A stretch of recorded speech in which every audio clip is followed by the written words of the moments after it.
Ladies and gentlemen, welcome to the show. It's Movie Wire time. Oh, the Movie Wire. Bring the firing squad. Bill, Justin. Give the finger or laugh or smile. It's time to find out. No more waiting. So here we go. The Sultan of Cinema. The gumshoe of review. Here is Justin Henson. Let's start the show. Let's go. welcome to the Movie Wire. And welcome to this week's edition of the Movie Wire. I'm your host, Justin Henson, and welcome to the show. We got a big show this week with 4 brand new reviews, with 2 playing in theaters, 1 that's available to stream right now, and 1 that will be part of our Movie Wire catch-up. This week on the show, Hollywood has a monster problem in Minions and Monsters. It will be fun and everything's on the table. Seth Rogen, Edward Norton, Olivia Wilde, and Penélope Cruz star in The Invite. In uncomfortably touching comedy, John Cena and Andrés star in the Netflix exclusive Little Brother. And finally, this week on the Movie Wire catch-up, it's time to set the record straight. Rudd and Nick Jonas star in Power Ballad, that's available to rent or buy now. We've got a lot to cover this week, so let's jump right in. Ready for my verdict? Let's get into it. Out of the windows, watch a roar and a burst of flames. The Movie Wire podcast. You need people like me. The Wire. And here we go.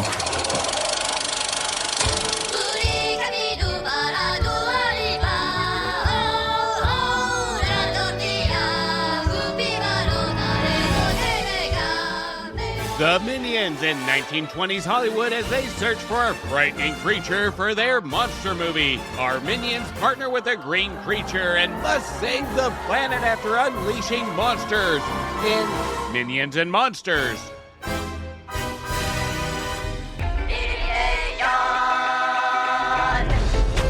In Hollywood, the new stars of the silver screen changed the face of the motion picture industry forever.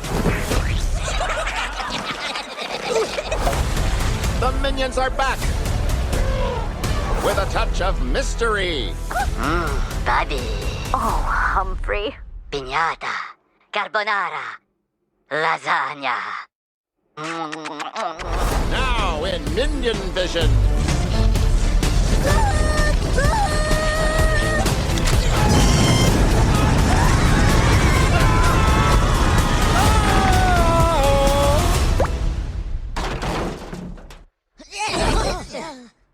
Toot toot.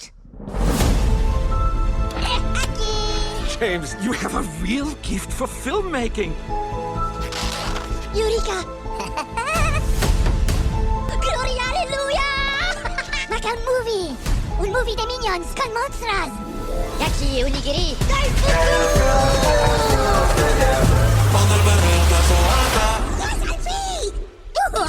Okay. I'm Gary Orcam Oliver Magma Ichabod the Deceiver. But my friends just call me Goombie for short. I know the perfect monsters for your movie. Let's go.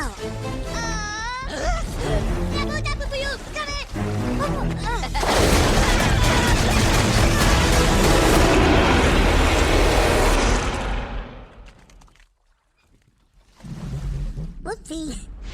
Behold! The all-powerful Irene!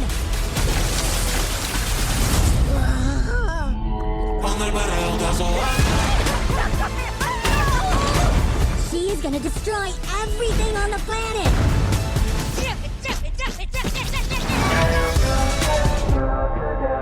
James, you're going to do great things.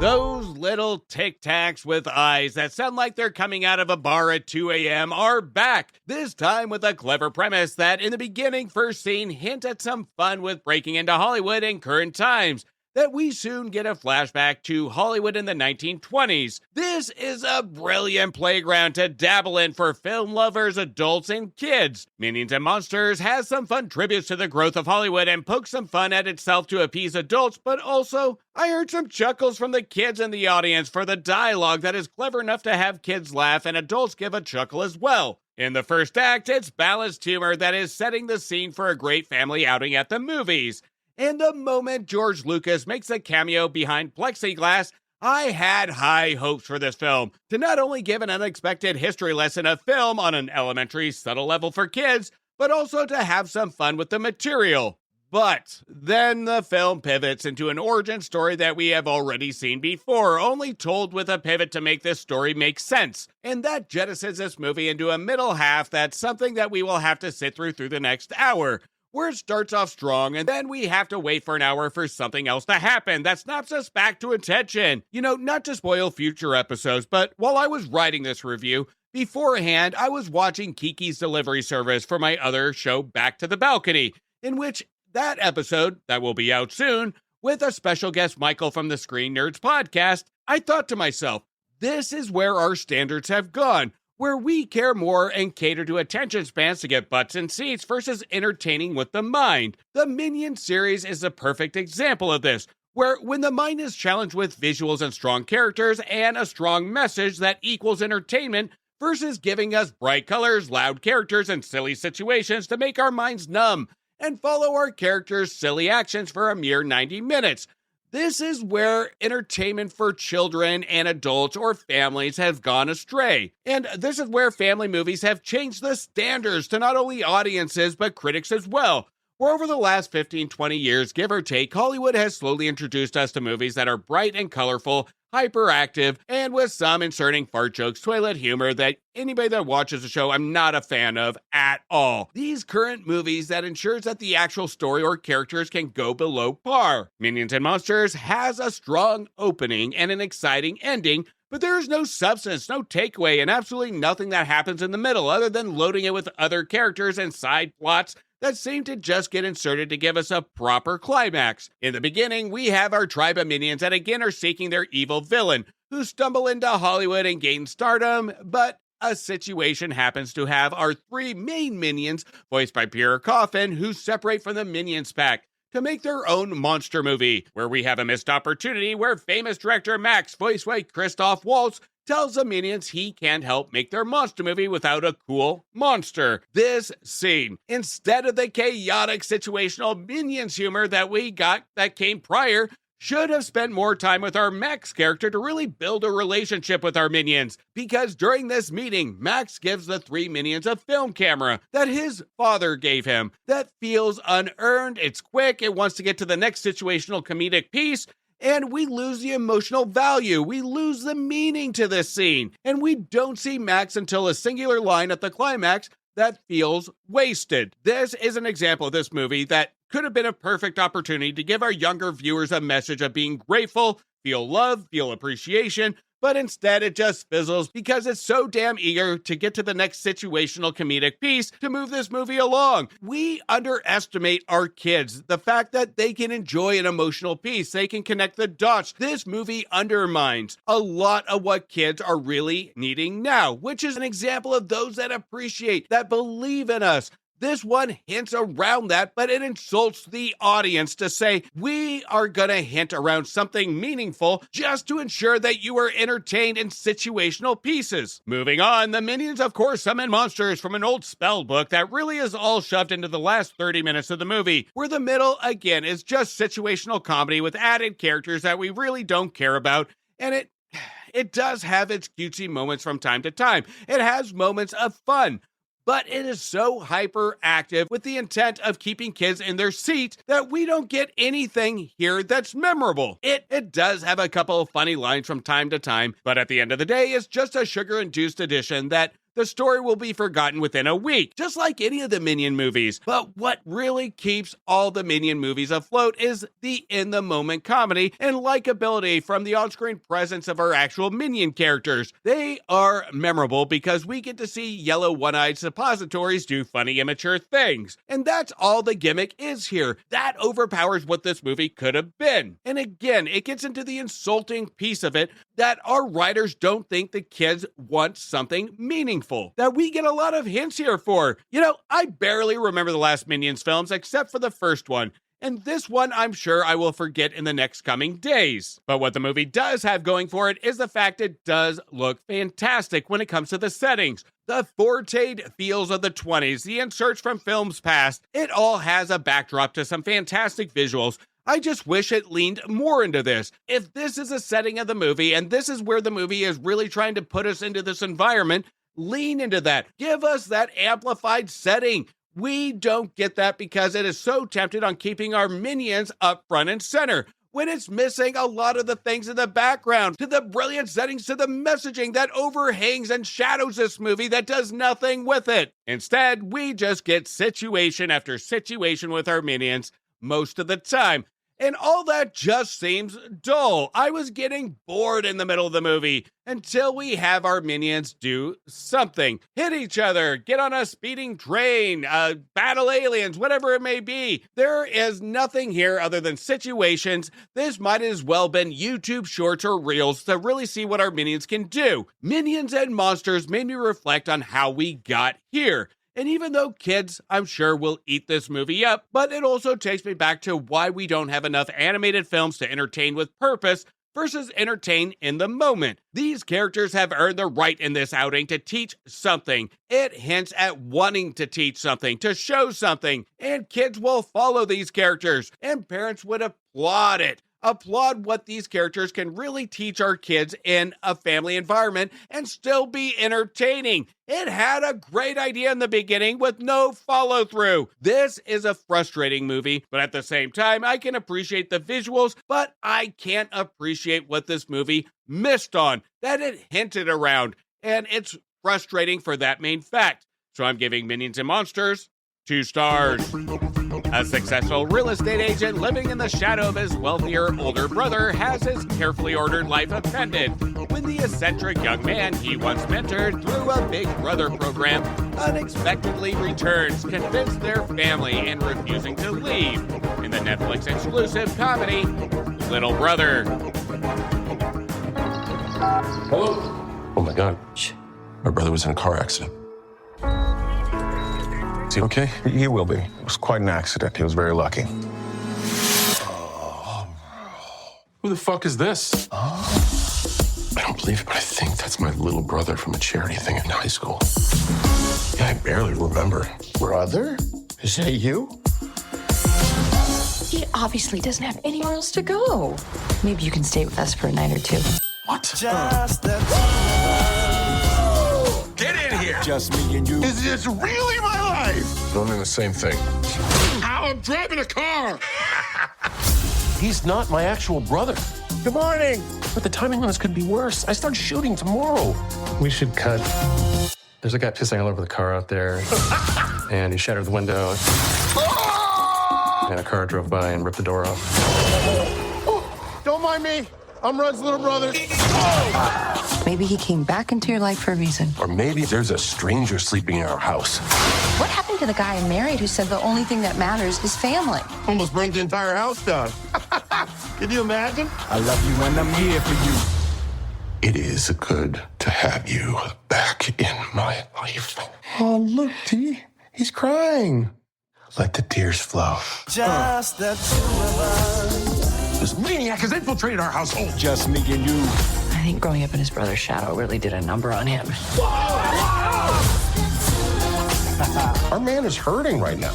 I just want my husband back. You might want to think about eating that ass. I'm gonna get the old Rudd back if it's the last thing I do. I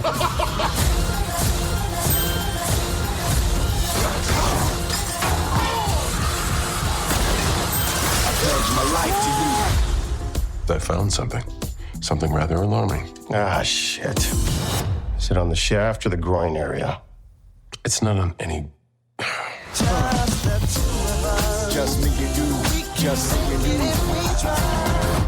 John Cena plays Rudd, or I like to say just another John Cena character, or just a prop to Eric Andre. And Eric Andre comes back into Rudd's life after years of being apart from Rudd, mentoring him in the Big Brother program from when he was a kid. This current take of What About Bob, only with toilet humor and John Cena's trademark scowl that usually involves his mouth hanging open with his lips shaped in the O form that makes him look like he just shit himself. And his name is John Cena! John Cena's theme. But anyway, the film is something that's familiar but strangely refreshing. Now, open and honest, I pressed play on this movie with utter hatred that I was going to sit through this. I was going in to expect to hate it. I had my few drinks down, prepared for what an hour and 45 minutes of utter cinematic torture is going to feel like. But, to my surprise, about an hour in the film, I realized I wasn't having a bad time. I wasn't grinding my teeth. I wasn't yelling at the screen. Maybe it's because it gave constant reminders that this was a What About Bob, just more naughty, or the mere fact that our 2008's Jim Carrey film Yes Man writers Jared Paul and Andrew Mogul are able to create something familiar but still feel clever and fresh. Now, the jokes don't land a lot of the times, and your enjoyment is solely going to depend on your tolerance of Eric Andre's humor, just like most comedians. And to me, Andres adds just enough slapstick to sentimental to his performance to make it entertaining. The results are uneven, but again, entertaining enough to make the journey worthwhile by the time we get to the payoff. Again, Andre is the gimmick character here. The premise itself isn't groundbreaking. Hollywood has produced countless buddy comedies featuring one responsible character paired with an uncontrollable wild card, but what makes Little Brother stand out is the chemistry between its two leads. This was honestly a perfect movie for Cena, that we've seen this character before and we just need somebody to act around him. Cena and Andre understand exactly what each brings to the table, and neither actor tries to overpower the other. Instead, they create a comedic rhythm that works surprisingly well. It feels like Cena is just playing the same character that he always has, and Andres has to take the brunt of the work to control himself to take it down to a believable level. It's a clever performance. It's a clever chemistry. This is a perfect movie for Cena to play. A Cena character, visually uptight, and a playground for Andre to get creative with. Now, when I think about What About Bob with the upright Richard Dreyfuss character, when Dreyfuss goes off the handle at the end, we get some of that here as well. But there's something that's uncomfortable when we have an ex-wrestler that's 10 feet tall with an 18-pack or 24-pack, whatever pack he has, with his, oh my god, I just shit myself scowl. It's a little bit more terrifying than funny that we got from Dreyfuss. At times, I was waiting for him to punch a wall or to take down a city. When it comes to this conflict, I think Cena is a little bit too intimidating versus what we got from, say, a Richard Dreyfuss character that when things got threatening, it was more silly than serious. And it banked on the performance to convince the audience that this man has had enough. If Cena has enough, shit's gonna be lit on fire, people are gonna have black eyes. That's the vibe we get here. And this is just a piece of the elements that make this movie feel uneven. It struggles with consistency. Some comedic sequences are laugh out loud funny, while others feel as though they're trying too hard to shock the audience with, again, naughty What About Bob. A handful of scenes drag on well beyond the punchline, and the film occasionally mistakes being louder comedy for smarter comedy. Viewers who enjoy Eric Andre's brand of humor will most likely like these moments far more than those looking for a more conventional, generic Netflix comedy. Andre makes us feel like it didn't come off the Netflix mass movie assembly line. The film's tonal balancing act in respect, it has a lot of characters and a lot of stuff going on, especially in the middle of the movie. And there is a level of respect for how much it juggles, but at the same time, I never feel it deserves to have so much to juggle. It shifts between outrageous R-rated comedy to trying to be sentimental with varying degrees of success. Some of these transitions feel natural, while a lot of them are just abrupt enough to create an emotional whiplash. And I felt just as I was settling into an emotional or sentimental moment, the film sometimes undercuts it with just a joke that feels unnecessary. Even with all the balanced pacing and inconsistencies of the movies, from Cena's presence to the jokes that don't land, where the movie does land is the heart and sentiment that is elevated. It makes the jokes feel less unsuccessful. The emotional pieces of Little Brother helps elevate the movie beyond a collection of outrageous situational jokes. A lot of the humor leans into crude humor, slapstick, and even awkward social encounters. There is a genuine story underneath the jokes about learning to accept imperfections in ourselves and others, and realizing there are more important things above ourselves. Here is what's going to be underneath all the failed jokes and some of the naughty humor.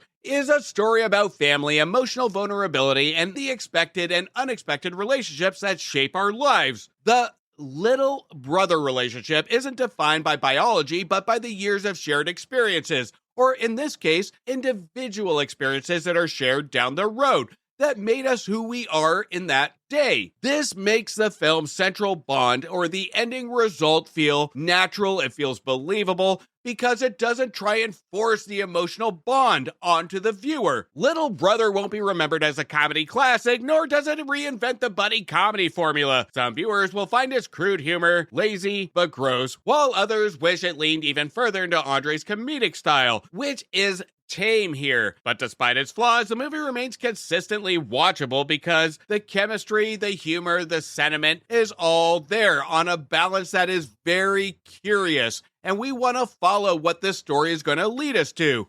Netflix has produced a share of forgettable original comedies over the years, but Little Brother is better than most of them.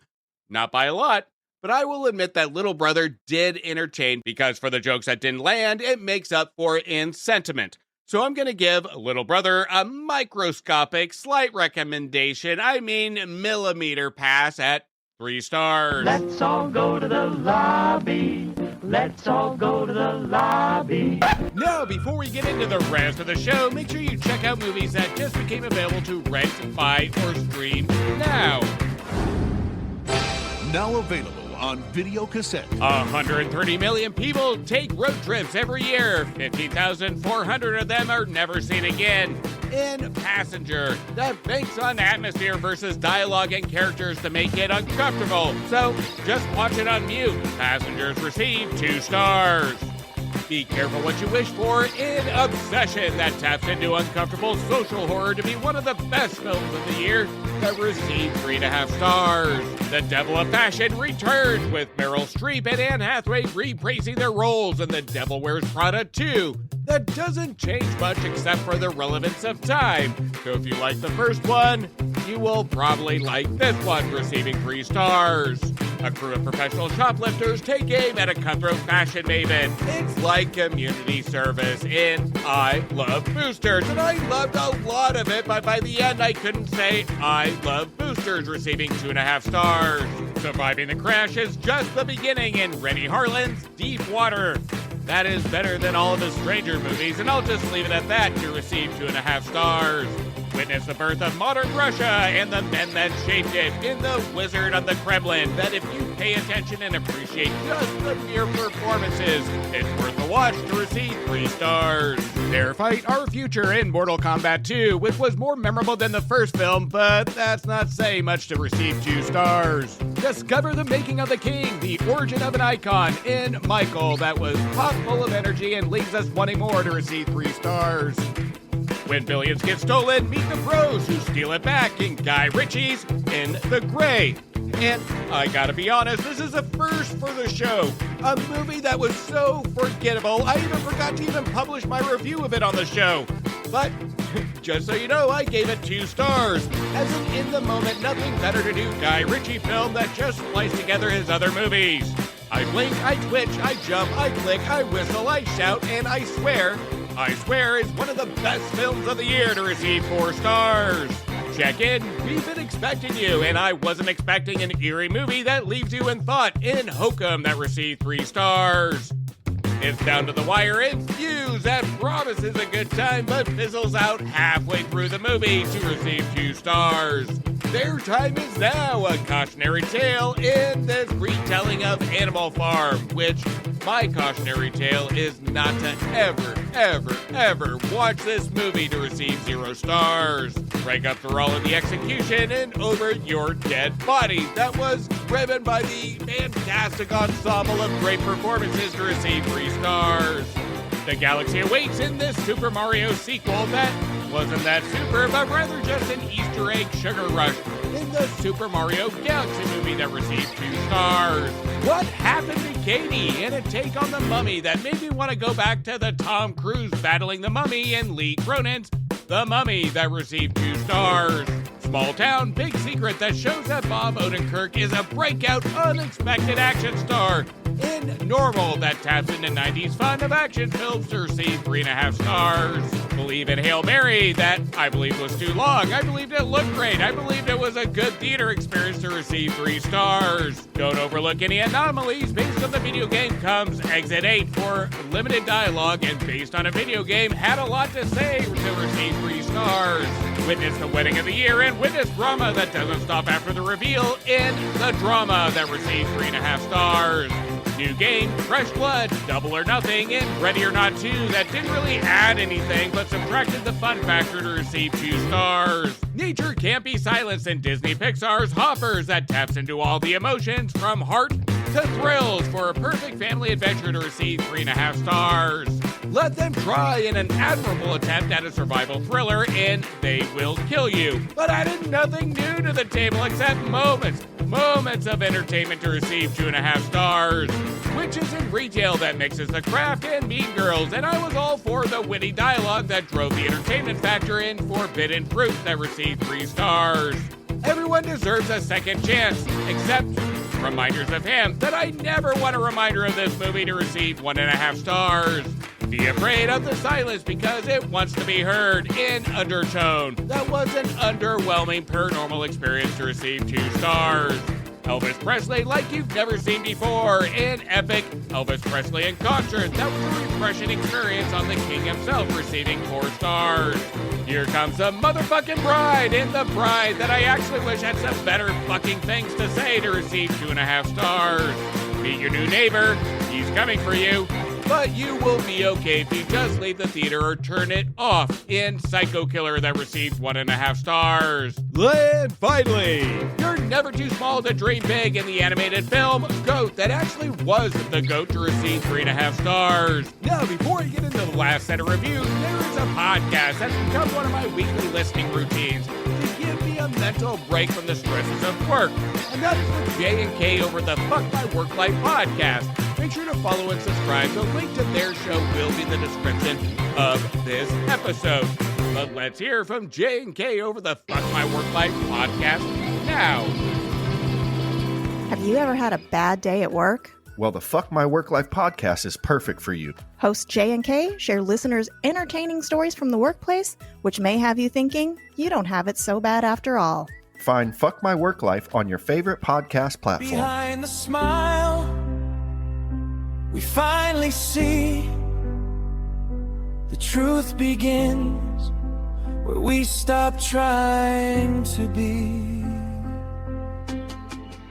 Joe and Angela's marriage is on thin ice when they invite their enigmatic upstairs neighbors for a dinner party. The night spirals into unexpected places, and the invite. One invitation changed the night, turned hidden shadows into... Hi! Hi, come in. Nice to see you. We are so happy you're here.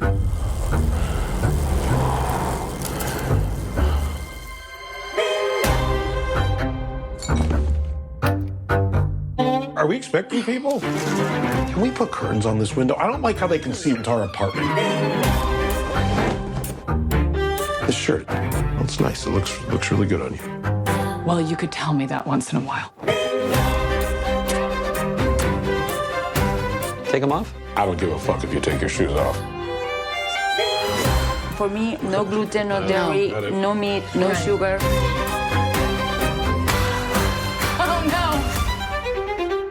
There's something I've been wanting to talk to you about. We also have something we wanted to talk to you about.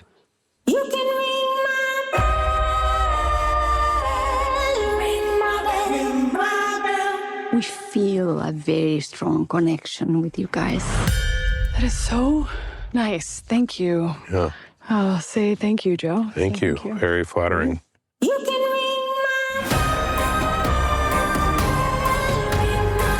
is amazing. Take it all back. We should invite more people. My life. It's like a little game we have. They're fucking with us. We really just wanted to see the apartment. Why do I feel like everyone knows something except for me?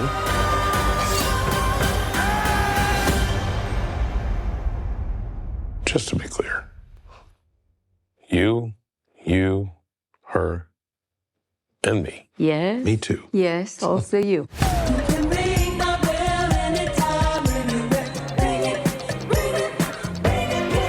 In her third directorial film, Olivia Wilde is actually becoming a sight to see when it comes to finding her style. From the fantastic Booksmart from 2019 to 2022's Don't Worry, Darling.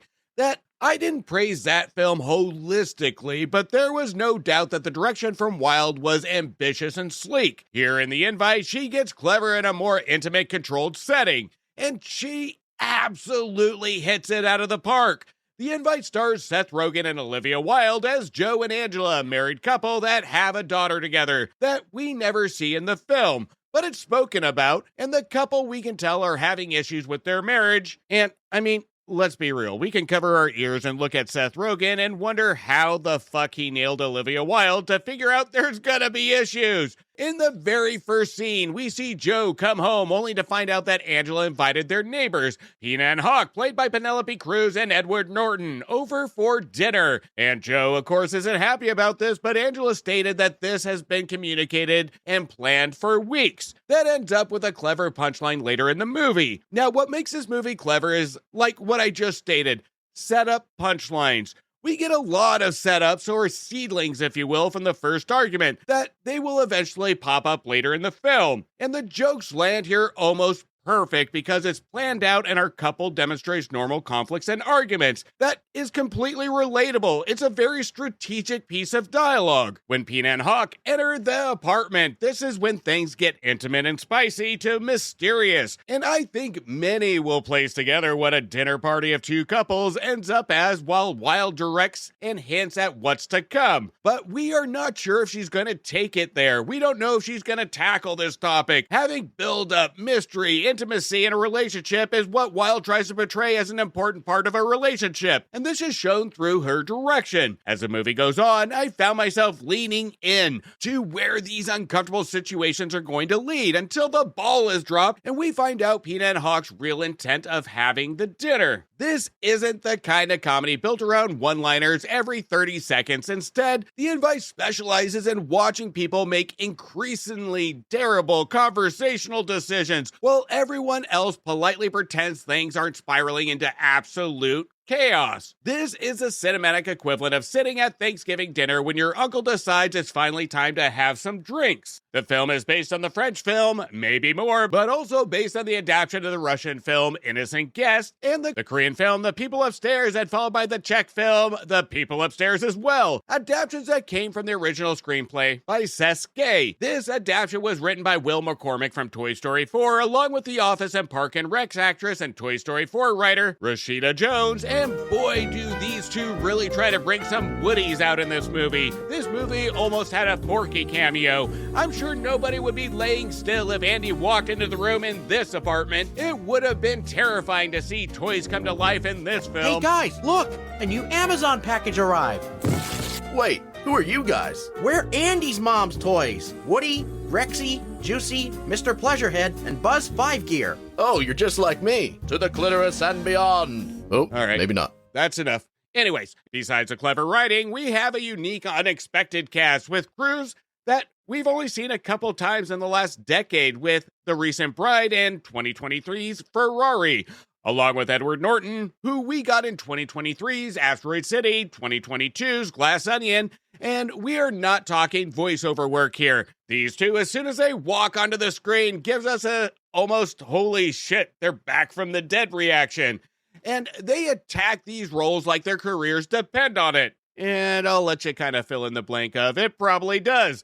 But both do an amazing job here. And when it comes to Seth Rogen, he delivers one of his best performances in years. Sure, his performance in The Fabelmans was okay, it was good, but there was still an unsure confidence to him in that film. Being Rogen and in a Spielberg film that was unexpected, we saw the jitters at time to time, but it was a fine performance. But here, sure, the trademark laugh still shows up, you know, the one that sounds like someone accidentally started a lawnmower, but he gives Joe a surprisingly amount of vulnerability. Underneath the sarcasm is a guy who is painfully aware that his marriage has stalled and who isn't entirely sure whether he's trying to save it or simply survive the evening. There is something that internally he is outputting, and he's trying to communicate with his wife of things that bug him. And I think in most relationships, this should sound familiar. There are a batch of emotions and challenges to this character that he has to balance, as well as adding some comedic value to it. And love or hate him, Seth Rogen does a flawless job here, even though his on-screen presence in serious films takes a bit for the eyes to adjust. Now, The Invite tackles relationship issues stem from blame, resentment, lack of intimacy, all the topics every freaking couple faces. No matter on the surface of how happy they are, every relationship has to deal with these issues at some point, where communication is always key, and it takes an outside voice to point that out at times. For when we lead to the climax, which will be completely up for interpretation, some will find it happy and hopeful, others will find it sad on how it led up to that. It drives a message of intimacy through sexual examples, but intimacy isn't just sex. Is being vulnerable with your partner. The Invite isn't exactly shy about discussing sex or marriage or intimacy or why your neighbors probably know more about your relationship than your therapist does. The conversations frequently head into territory that will either have audiences laughing uncontrollably or nervously checking to make sure their parents aren't sitting beside them. The movie has a lot of tricky balances, from being uncomfortable, being funny, and being thought-provoking when it comes to reflecting on your own relationships. The dialogue is its strongest point. It's razor sharp, balancing between hilarious observations and moments of genuine emotional honesty. This is a film that bears no bounds on attacking what relationships, the foundation of it, really means. 1 minute you're laughing because someone said something outrageously inappropriate, the next you're quietly realizing they actually have a point.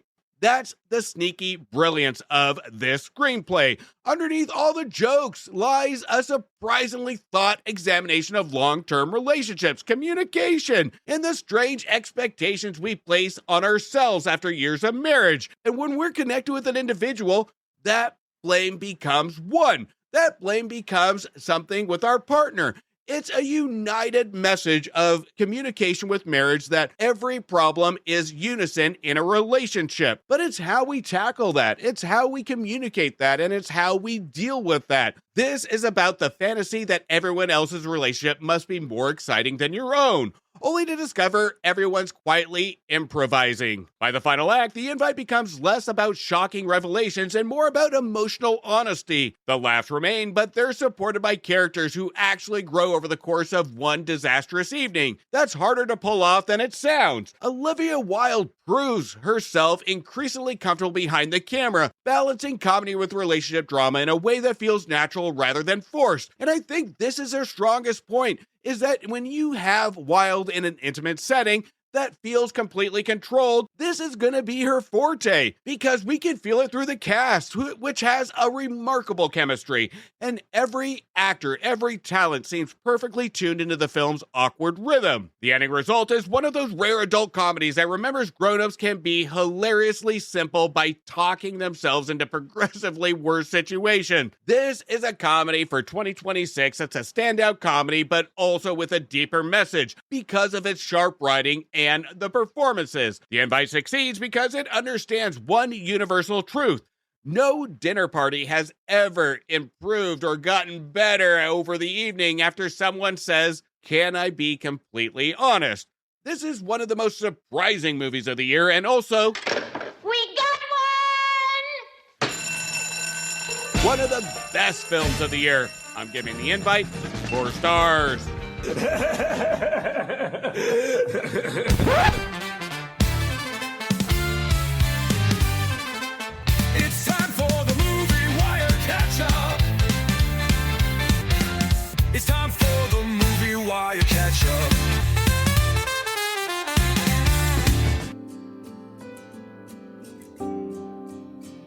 Rick, a washed-up wedding singer, and Danny, a fading boy band star, bond over music in a late-night jam session. When Danny turns Rick's song into a hit, Rick sets out to reclaim the recognition he believes he deserves in Power Ballad.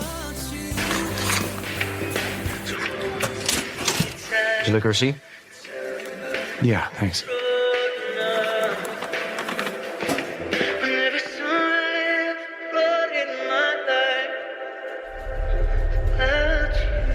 What? You don't recognize it? Should I? Yeah, of course, yes, you should. That's my chorus and verse. I wrote that song. When? Wow. Danny Wilson. You were great up there. Come with me. I could tell within 2 minutes of meeting you, you are not just some boy band guy. And you are too good for that wedding band. Been toying with this one for years. Cause every song I ever wrote in my life is about you. So good.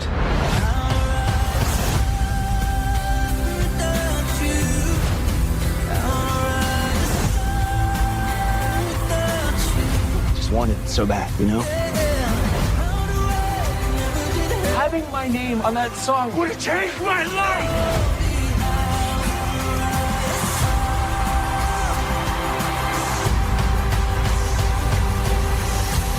That's what a good song can do, right? Has the ability to mean many different things to many different people. So what are my options? I'm afraid you don't have any options, Mr. Power. Legally speaking. What about illegally speaking? I always look forward to a John Carney movie, from 2013's Begin Again, 2016's Sing Street, to 2023's Flora and Son. Carney has a way of integrating music into his movies, not just to push an emotional reaction, but to help support the message that's going to reveal itself leading up to the climax. And Power Ballad, his new entry, is no different, but knows how to hit the emotional high octaves and hit all the right notes, all while staying in perfect rhythm. Paul Rudd stars as Rick, who decides to put family over stardom and pays the bills by performing for a wedding band. And this is where Carney is smart to keep us guessing back and forth. When we get scenes with Rick's family, it's all sunshine and rainbows. But when he's performing is where we see the conflict in the script, but also in one of Rudd's best performances to date, where his reaction says it all. Some may say it's a subtle performance, but I can characterize it as a performance of normality, where Carney has to have the viewer believe that this is a family man, but also with a big dash of talent. And between Carney's direction and script alongside Rudd's performance, it's close to flawless. Now, Rick performs at a wedding venue only to meet boy band artists that went solo, Danny Wilson, played by Nick Jonas, where they have a connection through the song by performing on stage together, followed by a night of drinking, writing, and singing that leads to Danny stealing one of Rick's songs and it becoming a hit. That leads to some big questions when Carney gets us to the climax of how that might not make sense completely. To not spoil the climax, I will just leave it alone for you to ask your own questions. But it does a good enough job by the time we get to the climax when it comes to an emotional punch and closing up the messaging. In all those questions we have, it becomes clear that it doesn't matter about the questions. The movie successfully distracts us by ensuring we're having a tissue in our eyes of happiness to not see some of the holes. By the end of Power Ballad, it does what many would have a hard time with. Having these two characters, Rick and Danny, one is supposed to be the underdog good guy and one to be the rich bad guy.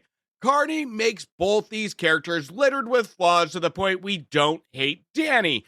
We hate the world he lives in and the people around him.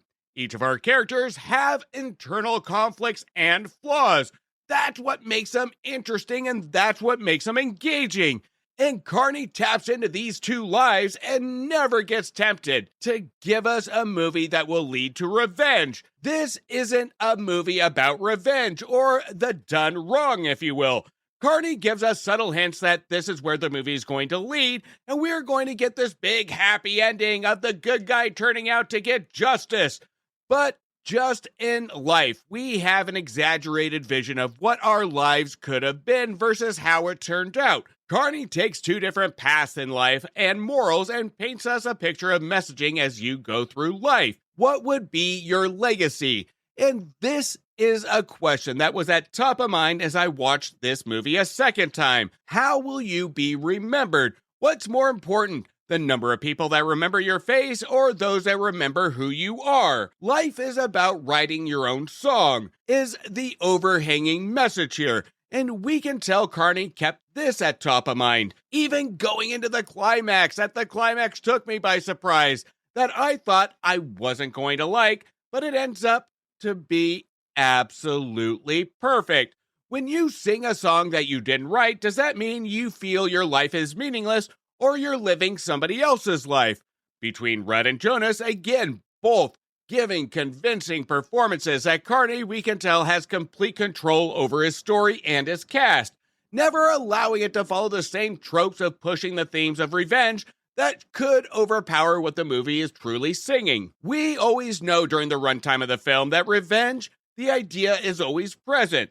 The unfair situations are present. The big powerful treating the little guys like they have no rights. It's all present. It's all there. But Carney never gets tempted on wasting his hour and 38-minute runtime to waste frivolous time on entertaining through situational cliches, but rather growing our characters to lead to an emotional message. We can tell how successful this movie is because it wraps the entire movie up with a perfect little bow within a 3-minute mark. Carney is a master at creating relatable reactions to entertain with characters that are memorable through normality, not situational placement. There wasn't a moment that I was ever bored with Power Ballad because the dialogue is so grounded with fantastic performances. It's funny, and at times we get angry, we feel bad, we feel happy. Power Ballad is another cinematic song that tells a story on screen like watching a 90-minute music video of a ballad that we can't keep our eyes off of. Carney's Power Ballad is an utterly satisfying film, an utterly entertaining film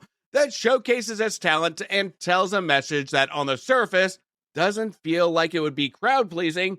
But 3 minutes later, towards the climax, we put our tissues of happiness down and just say, perfect. This might end up on one of my best pictures of the year. I'm giving Power Ballad 3.5 stars. And that's a cut on this week's edition of The Movie Wire. I want to thank you for listening and thank you for your support. You can also show support by following me on Instagram, Blue Sky, X, Thread, Facebook, TikTok, YouTube, and Letterboxd at Movie Wire Show. And please don't forget to leave a review on Apple Podcasts or Spotify. And if you haven't yet checked out the Cult-Worthy Cinema Podcast and the Movie Wire's crossover show, Back to the Balcony, make sure you do. Again, the link of that show will be in the description of this episode. Until next week, do me a favor. Make sure you stay for after the credits to show the respect to those that put their blood, sweat, and tears into making a feature film and support your local movie theaters.